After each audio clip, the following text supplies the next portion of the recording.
आज शुभ दिन है हमारे फाउंडेशन पर। तो आज के हमने शुभ आरम्भ कर गया थी और उसके पिता कह के हमने इनके ऐसे ऑफिस कर हमने उद्घाटन करो थी। तो हमारे मुख्य अतिथि बने जितना भी गेस्ट और ऑनर बने हैं सब यहाँ हाजिर है। तो रावले मैंने एक बार जोरदार ताली मारो भी मतलब कि समय दी है कष्ट भी होला। तो हमारा समय तो रेडी होते पहले हमने जल्दी से ये हमारे रीति रिवाज है आदिवासी घर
डॉक्टर रॉबर्ट एक्का ये है कि हमने शिक्षा कार्यक्रम होता है।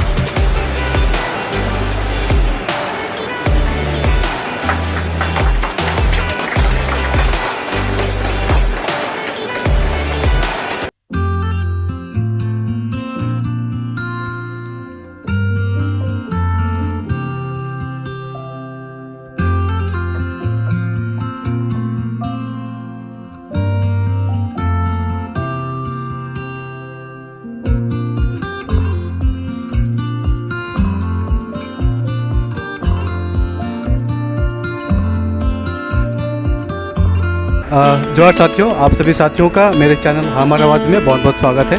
और आज हम लोग आदिवासी वीर सेनानी फाउंडेशन जो एक आदिवासी संगठन है और आदिवासियों के लिए बहुत अच्छा काम कर रही है। और आज फांसीदेवा ब्लॉक में ब्लॉक यूनिट के तौर पे ऑफिस का उद्घाटन आज किया गया है।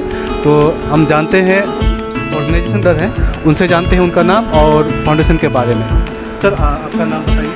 मैं doctor Robert Ekka north Bengal medical college से हूँ और प्रेसिडेंट आदिवासी वीर सेनानी फाउंडेशन। सर आप बताएंगे कि आपका जो संगठन बनाए हैं आदिवासी वीर सेनानी फाउंडेशन, इसका उद्देश्य क्या है? हमारे बगान में बहुत सारे लोग हैं जिनके पास ना स्वास्थ्य साथी कार्ड है, ना लक्ष्मी भंडार है, ना एसटी सर्टिफिकेट है, ना विधवा पेंशन योजना के कार्ड है। तो इसको हम सॉल्व करने के लिए ना तो वो फॉर्म भर पाते हैं, ना ही वो वीडियो ऑफिस वगैरह जा पाते हैं। तो हमारे संगठन का उद्देश्य है कि हम उनके पास जाएं, उनका फॉर्म भरें और वीडियो ऑफिस से कनेक्ट करके और जहाँ भी जाना हो वहाँ से कनेक्ट करके उनका जो अधिकार है, उनका जो बेनिफिट उनको मिलना चाहिए वो हम दिलवाएंगे।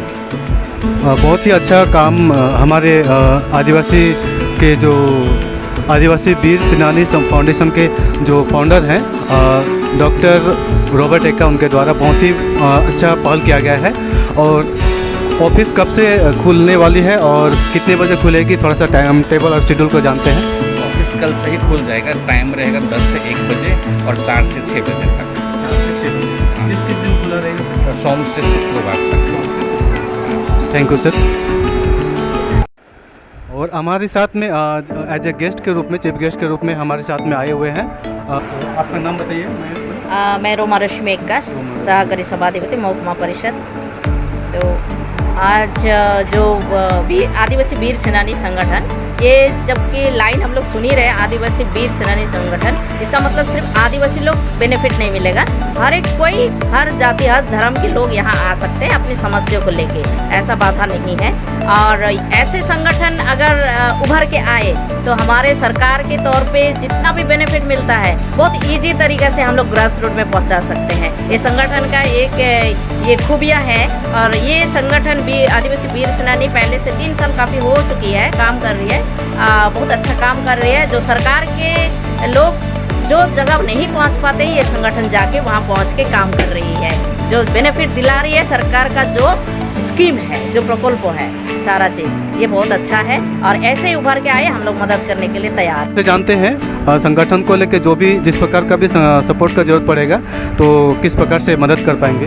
बिल्कुल, हम लोग जनप्रतिनिधि हैं, इलेक्टेड मेंबर है, तो जाहिर सी बात है सरकार का जो भी प्रकल्प आता है हमारे पास पहले पहुंच जाता है। हाँ, तो फिर हम लोग इनके द्वारा हम लोग गांव-गांव में जानकारी दिलवाएंगे। जो नहीं जानते, बगान एरिया में जो हमारे लोग जो है बहुत बिजी रहने के वजह या फिर नशे की तरफ जाने की वजह से उन लोग नहीं जान पाते हैं कि ये स्कीम जो आ रहे हैं क्या स्कीम है, उसमें वंचित हो जाते हैं। तो सरकार की तरफ से जो भी प्रकल्प आ रहे हैं, जो भी स्कीम आ रहे हैं, हमारे आदिवासी लोग क्यों वंचित होगा? तो वो कोई ना छूटे सरकार के स्कीम से।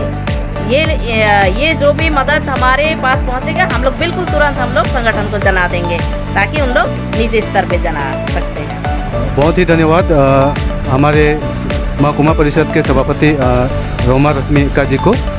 और अभी हमारे साथ में और एक गेस्ट के रूप में है सभापति ब्लॉक के तो रीना एक्का जी। उनसे जानते हैं उनका परिचय फाउंडेशन को लेकर क्या सबों को मेरी तरफ से जोहार। मैं रीना एक्का, फांसीदुआ पंचायत समिति की सभापति। बहुत ही खुशी हो रही है कि हमारे फांसीदुआ ब्लॉक के अंडर घोसपुकुर जीपी में आदिवासी वीर सेनानी फाउंडेशन का ब्लॉक ऑफिस खुला गया है। तो हमारे जो डॉक्टर साहब हैं रॉबर्ट एक्का, उनके माध्यम से ही हो रही है। तो उनकी जो मतलब विचारधाराएँ हैं कि हमारे जो आदिवासी हैं बहुत मतलब सरकार की बहुत सारी सुविधा मिलने के बावजूद मतलब उनको जानकारी नहीं मिलती है। मतलब हमारे आदिवासी अपने ही काम काज में व्यस्त होने के वजह से वो जो भी सुविधा मिलती है वो सब वंचित रहते हैं। तो इसलिए हमारे यहाँ पे प्रत्येक ब्लॉक के प्रत्येक गांव घर से हमारे इस ब्लॉक में इस फाउंडेशन ऑफिस में रहेंगे तो हमारी तरफ से जो भी सुविधा हो रही है मिलेगी सरकार के माध्यम से, तो हम उनके यहाँ पे पहुँचाएंगे। और वे हमारे गांव घर में जाके जो मतलब एकदम अनजान रहते हैं, जो करना नहीं चाहते हैं, जानते हुए भी वो सब ऑफिस नहीं पहुँचते हैं, तो उनके पास ये सब जाके उनका फॉर्म फिलअप करके सरकार की तरफ से जो भी सुविधा मिल रही है उनके तक पहुँच सके। यही हमारे डॉक्टर साहब का भी उद्देश्य है। और हम चाहते हैं कि आप सब भी इसमें आइए, हमारे इस ब्लॉक में आइए और अपना जो भी समस्या है उस समस्या का समाधान यहाँ से पाइए। आप लोगों को हमारी तरफ से हमारे यहाँ पे आप लोगों का स्वागत करते हैं। धन्यवाद। बहुत बहुत धन्यवाद। ये हमारे साथ में आदिवासी वीर सेनानी फाउंडेशन के जो ब्लॉक प्रेसिडेंट हैं फांसीदुआ ब्लॉक के, उनसे उनका नाम जानते हैं। नाम क्या है सर, आपका नाम बताइए। अविनाश टोप्पो। मैं फांसीदुआ फाउंडेशन का नाम बताइए। मेरा फाउंडेशन का नाम है आदिवासी वीर सेनानी फाउंडेशन और मैं इस ब्लॉक का प्रेसिडेंट हूँ। ब्लॉक प्रेसिडेंट सर, आपसे हम जानना चाहेंगे क्योंकि आदिवासी वीर सेनानी फाउंडेशन जो कि 3 साल हो चुका है और काफ़ी अच्छा काम कर रहा है और फांसीदुआ ब्लॉक में आने से हमारे आदिवासी कम्युनिटी को बहुत ही ज़्यादा फ़ायदा पहुंचने वाली है। लेकिन आपसे जानना चाहेंगे कि किस किस क्षेत्र में क्या क्या उपलब्धियां, क्या क्या जो फ़ायदे हैं आप जो जितने भी हमारे आदिवासी कम्युनिटी है उनको देना चाहते हैं इस फाउंडेशन के माध्यम से। देखिए, फ़िलहाल तो सबसे पहले हम लोग का प्रयास और कोशिश यही रहेगा क्योंकि उनको कुछ सुविधा नहीं मिलती, तो कुछ सुविधा नहीं मिलते। प्लस गांव घर में हम लोग देखते हैं कि किसी जगह में जाने से उनका चार्जेस ले लेते हैं कुछ भी डॉक्यूमेंट बनाने के लिए, चाहे वो आधार कार्ड हो, पैन कार्ड हो, वोट फोटो, कुछ भी चीज़, चाहे वो करेक्शन हो, तब भी वो लोग क्या करेंगे उसके लिए मुझको इतना चार्जेस है। ठीक है, तो बाकी पीएफ, अगर पीएफ पैसा निकालना चाहते चाहे कुछ भी जाते तो लोग क्या करते हैं 20%, 50%, 50 तो नहीं 20-30 ये ले लेते। तो हम लोग चाहेंगे कि वो लोग जितना भी समस्या हो कहीं नहीं जा कर के हम लोग ऑफिस में आए, हम लोग उनका 100% उनको हम लोग सुविधाएं देंगे और उनको मदद करेंगे। यही हम लोग का 100% प्रयास रहेगा। बहुत ही अच्छा आप लोगों की ओर से कोशिश है। और सर टाइम टेबल थोड़ा सा बताएंगे कि आपका ऑफिस कब से ओपन होने वाला है, क्योंकि आज तो उद्घाटन किया गया है, लेकिन कब से स्टार्ट होगा, कितने टाइम टेबल थोड़ा सा? हम लोग कल से स्टार्ट कर रहे हैं। कल से? जैसे कि जी कल से स्टार्ट करेंगे। कल हम लोग का पूरा रेडी करेंगे, ऑफिस को रेडी करेंगे। कल से रेडी होने के बाद मंडे से हम लोग स्टार्ट कर देंगे। टाइम रहेगा आपका 10 से 1 बजे, 10 से 1 बजे, 10 बजे से 1 बजे तक, फिर 4 से 6। 4 से 6। और कौन कौन सा दिन खुला रहेगा sir? Monday to Friday. Monday to Friday. बहुत ही धन्यवाद। अभी हमारे साथ में जुड़े हुए थे आदिवासी वीर सेनानी फाउंडेशन के ब्लॉक प्रेसिडेंट जो सभापति हैं जी, जिनके माध्यम से हम लोग जान पाए कि क्या क्या हमारी आदिवासी कम्युनिटी को फ़ायदा पहुंचने वाली है, क्या क्या सुविधाएं देंगे।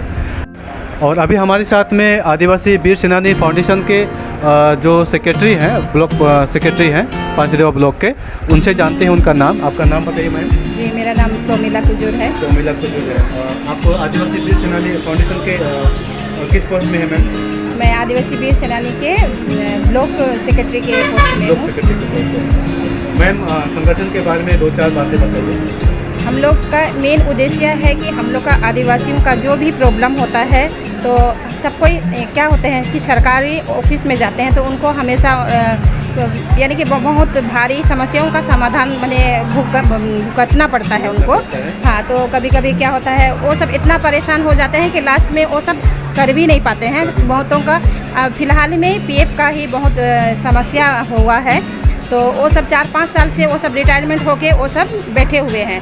तो वो सब क्या होता है कि वो सब कहाँ जाते हैं सरकारी ऑफिस में, तो क्या होता है वहाँ पर बोलते हैं कि आप ये कागज़ पत्र बना के लाइए, वो लाइए बोलते हैं। लेकिन हर कागज़ पत्र में क्या होता है, सब में क्या होता है, किसी में बार का डेट अलग रहता है, तो किसी में क्या कभी रहता है कि उनका एड्रेस भूल रहता है। तो उस प्रकार वो क्या होता है, सारा कागज़ में क्या होता है, डॉक्यूमेंट्स में क्या होता है कि बहुत गलतियाँ होती है, तो उस कारण उनको कुछ भी नहीं मिल पाता है। तो हम लोग का यही उद्देश्य है कि हम लोग का हर जो भी समस्या होता है आदिवासियों का, जो आदिवासी के सबके लिए ही हम लोग को करेंगे, तो वो सब अगर हम लोग संगठन के रूप यहाँ आकर अगर उनको समस्या को हम लोग समाधान कर पाए तो अच्छा होगा। और जैसे हम लोग का गांव घर में हम लोग देखते हैं, हम लोग का इतना पिछड़ा हुआ है, हम लोग बहुत कुछ सरकारी सुविधाएं हैं लेकिन उनको पता नहीं रहता है, पता नहीं होता, जानकारी नहीं होता है। और अभी उनको सारा जितना भी सरकारी सुविधा है उनको मिलना चाहिए, तो भी वो सब बहुत कोई हम लोग देखते हैं कि वो सब फॉर्म्स फिलअप भी करते हैं, लेकिन उनको समय अनुसार अब नहीं मिलता है उनको, यानी कि वो सब भी क्या हो जाते हैं, परेशान हो जाते हैं, लास्ट में वो सब नहीं करते हैं, हाँ, हार मान जाते हैं। और ऐसा भी है, बहुत कोई पढ़े लिखे हैं हम लोग का युवा सब अभी हम लोग देखते हैं, लेकिन हम लोग बोलते हैं कि कहीं बाहर जाएंगे, निकलेंगे तो गांव घर से बाहर निकलेंगे तभी तो उनको कुछ समझ में आएगा। वो गांव में यानी कि वो माँ बाप जो बागान में है ना, तो बागान में ही रहना चाहते हैं वो, हाँ, बाहर निकल नहीं पाते हैं।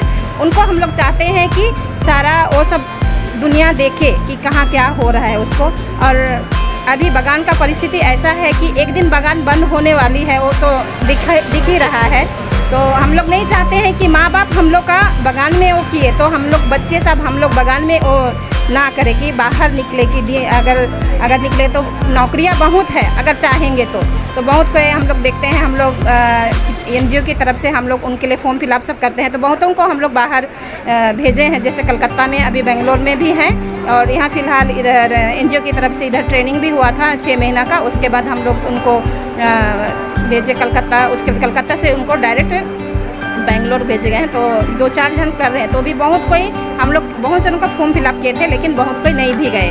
तो कोई क्या होते हैं, माँ बाप भी जाने नहीं देते हैं उनको, ऐसा भी होता है। और वो सब बागान में ही रहना चाहते हैं, वो बागान से बाहर निकलना ही नहीं चाहते हैं। तो हम लोग का मेन उद्देश्य है कि हम लोग गाँव में हम लोग अवेयरनेस प्रोग्राम करें और उनको हम लोग जागरूक करें। तो इतना ही बोलकर मैं बहुत ही अच्छा इनके द्वारा सुझाव और जानकारी मिला हमें। और हमारे आदिवासी चाहे नन आदिवासी जितने भी उनकी समस्याएं होती हैं डॉक्यूमेंट से संबंधित, या फिर उनको जो भी सरकारी सुविधाएं सुख सुविधाएं मिलती हैं, लेकिन जानकारी के अभाव की वजह से उनको जानकारी नहीं मिल पाती है और उन लोग वंचित हो जाते हैं। तो आदिवासी वीर सेनानी फाउंडेशन के द्वारा बहुत ही अच्छा और बहुत ही सराहनीय कदम उठाया गया है, जो कि हमारे फांसीदवा ब्लॉक में संगठन के रूप में बहुत अच्छा काम करे। हमारी शुभकामनाएं, हमारी चैनल की ओर से भी बहुत सारा शुभकामनाएं हमारे दर्शकों को बताना चाहेंगे, दिखाना चाहेंगे। और आने वाले जो भी आप लोग कोशिश करेंगे, जो भी, तो आप लोग से अनुरोध है कि आप लोग चाहे प्रिंट मीडिया के माध्यम से हो, चाहे फेसबुक हो, चाहे व्हाट्सएप के माध्यम से या यूट्यूब चैनल के माध्यम से आप लोग उसे और भी ज़्यादा उजागर करेंगे तो हमारे लिए बहुत ही फ़ायदेमंद होगा। इतना ही बोलते हुए हम लोग आप सभी आदिवासी वीर सेनानी फाउंडेशन को धन्यवाद देते हैं हमसे 2-4 बातें करने की। Thank you.